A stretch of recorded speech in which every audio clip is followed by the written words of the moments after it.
আসসালামু আলাইকুম রহমতুল্লাহি ওবারাকাতু। আপনারা দেখছেন আল্লাহর বান্দা ফেসবুক পেজ এবং ইউটিউব চ্যানেল। তো আমি আপনাদের সঙ্গে আছি মোহাম্মদ মেহেদি হাসান আসিফ। তো আজকে ভিডিওর টপিকটা হচ্ছে যে আমরা ইসলামের ভেতরে আছি, আমরা মুসলিম, ইসলামের ভেতরে আছি, তবুও কেন আমাদের জীবনে শান্তি নেই? তো এরকম কেন হয় শান্তি নেই? তো যারা এরকম মনোভাবনায় পড়ে থাকে, তো এরকম যদি নাস্তিকদের চোখে যদি এরকমটা ধরা পড়ে, তাহলে নাস্তিকরা বিভিন্নভাবে কোটা দেয় এবং মানুষকে বিভ্রান্তিতে ফেলে যে তোমরা ইসলামের পথে চলো, তোমরা মুসলিম, তবু অশান্তিতে বসবাস করো। এটা আবার কেমন বিষয় যে মানুষের মনে কেন অশান্তি নেই? তো এরকম হওয়ার কারণ হচ্ছে দুটি।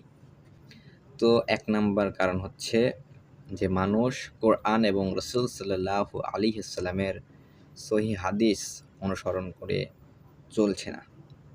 এটা হচ্ছে এক নম্বর কারণ। তারা কোরআনের কথাগুলো মানছে না, হাদিসের কথাগুলো মানছে না। যখন নামাজের সময় হয় তারা মসজিদে না গিয়ে বেড়াতে যায়, কাজে যায়, নামাজকে ফাঁকি দিয়ে। তো এটা অত্যন্ত একটি খারাপ একটা কাজ ইসলামের দৃষ্টিতে। এজন্য তাদের জীবনে শান্তি নেই এবং তাদের সম্পদ নির্দিষ্ট পরিমাণে হওয়ার পরেও তারা যাকাত দিচ্ছে না এবং হজ করছে না। তো বিভিন্নভাবে তারা কোরআন হাদিসের বিপরীতভাবে চলছে। তারা ইসলামের মধ্যে জীবনযাপন করতে চায় কিন্তু আল্লাহ তাআলার ইবাদত করতে পারে না। এটা হচ্ছে তাদের সবচেয়ে বড় দুর্বলতা এবং শয়তানের কাছে তারা এইভাবে ধোঁকা খেয়ে খেয়ে তাদের জীবনটা ধ্বংস করে দিচ্ছে। তো তারা বলে যে আমরা তো ঈমান এনেছি, আমরা জান্নাতে যাব। তো তাদের ব্যাপারে আল্লাহ তাআলা পবিত্র কুরআনের মধ্যে বলেন, সূরা বাকারা চ্যাপ্টার নাম্বার 2 ভার্স নাম্বার 8, ومن الناس من يقول آمنا بالله وباليوم الآخر وما هم بمؤمنين। এখানে আল্লাহ তাআলা বলেছেন যে তারা বলে যে আমরা আল্লাহর উপর ঈমান এনেছি এবং আমরা আখিরাতেও বিশ্বাস করি। তার পরের কথাতে আল্লাহ তাআলা বলেন যে তারা মুমিন নয়। তারা হচ্ছে এই একই ক্যাটাগরির লোক যে তারা বলে যে আমরা ঈমান এনেছি, আমরা জান্নাতে যাব। তো আল্লাহ তাআলা বললেন যে তারা মুমিন নয়। জান্নাতে যাওয়ার জন্য কি হতে হবে? মুমিন হতে হবে।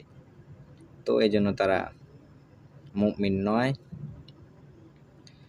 এবং তারা বিভিন্ন অশান্তিতে পড়ে, শয়তানের প্ররোচনায় পড়ে, শয়তানের কুমন্ত্রণায় বিভিন্নভাবে তারা খারাপ কাজে লিপ্ত হয় এবং অশান্তিতে থাকে এবং আল্লাহ দেখানো পথ থেকে বিরত থাকে। 2 নম্বর পয়েন্ট হচ্ছে আল্লাহ তাআলার পরীক্ষা। আল্লাহ তাআলা যাকে ভালোবাসেন বেশি, তার জীবনে পরীক্ষাও তত বেশি। তো একজন মুমিনের জীবনে পরীক্ষা আসবে, এটা একটা স্বাভাবিক। তো মুমিন আল্লাহ তাআলার পরীক্ষায় পাশ করার মাধ্যমে আল্লাহ তাআলার কাছে প্রিয় হয়ে ওঠেন। তো যে আল্লাহ তাআলার পরীক্ষায় উত্তীর্ণ হতে পারবে, আল্লাহ তাআলা তাকে পুরস্কার দেবেন। তো আল্লাহ তাআলার পুরস্কার হচ্ছে সবচাইতে সেরা পুরস্কার। এরকম পুরস্কার মানুষ আগে কখনো কারো কাছ থেকে পায়নি, এমন পুরস্কার। তো যাদের জীবনে পরীক্ষা আসবে তারা হতাশ হবে না। মুমিন কখনো হতাশ হয় না। মুমিন সবসময় ধৈর্য ধারণ করে এবং মানুষের দেখানো পথে নয়, বরং আল্লাহ তাআলার দেখানো পথ অনুসরণ করে সবসময় চলে। আল্লাহর পরীক্ষা আসবে, এটা নিয়ে বেশি টেনশন করার কিছু নেই।